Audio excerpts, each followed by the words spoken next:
Hi guys, it's Adam with WebStarts.com. Today I'll be talking about search engine optimization. You're probably wondering, what is search engine optimization, or SEO? Maybe you've heard that in other videos, but when it comes to marketing your website, it's something to keep in mind. And that's simply how to show up amongst Google's search results to drive traffic to your website. Showing up at the top of Google or on the first page can make or break a business. You definitely want people to find your products, services, and information when they type in keywords and phrases on Google. And in order to effectively do this, there's a few steps that you need to take. The first and the most important step to search engine optimization is what's called keyword research. A way that I like to determine the keywords and phrases people might use to find my products, services, and information online is just simply to make a list of the words and phrases I use to find similar products, services, and information. Then I take that list and I share it with friends and family, maybe some of your colleagues, and then you can take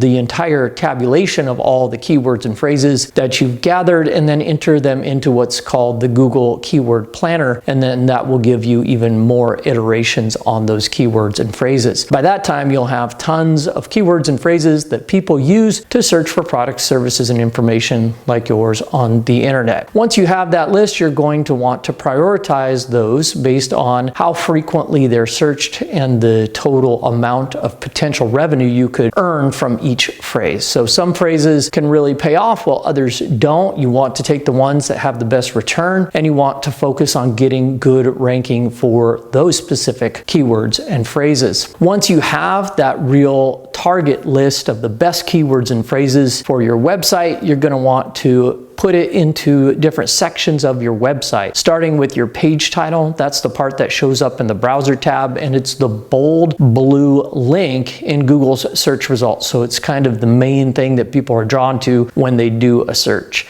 After that, you're going to want to enter what's called a meta description. The meta description is just a brief description about the content that someone might find on that web page. That's also the information that appears below that bold blue link in Google's search results. So it's very important to contain relative information in that section in order to get people to click on your search result once it's displayed. The next thing that you're going to need to do is work in those keywords into your website content in natural language, and it has to be in text. So you can't put keywords into images. Google doesn't extract keywords and phrases from images. It does, however, extract keywords and phrases from the text content that appears on your web pages. So be sure to include those keywords and phrases in the text portion of the content on your website, and you need to do that in a natural language way. If you don't, they're going to detect that it's spam,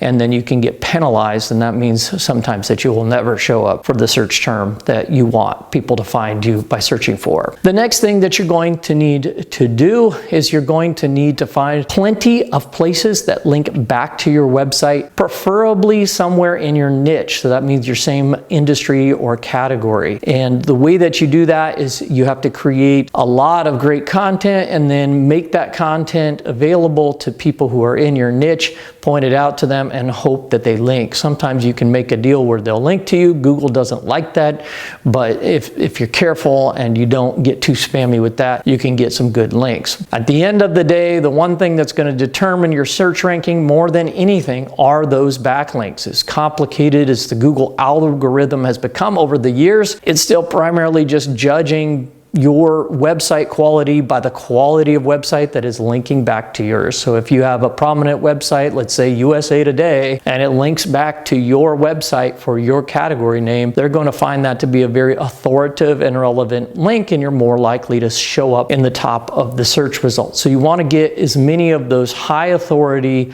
links to your website. Now, there are some places that you can start to get some low authority links right away, and the way that I recommend you do that is to create a Facebook, a Twitter, an Instagram, a TikTok, a WhatsApp. All these different social networks have a place where you can enter a URL to your website, and when you do that, you're getting those first few links that you need so that when Google crawls the web, they find your website, and then they include you in their index, which is just their database of search results. So you should start showing up as as soon as you get crawled and indexed, but you want to work your way up the ladder and get some more of those authoritative links in your product niche or category over time.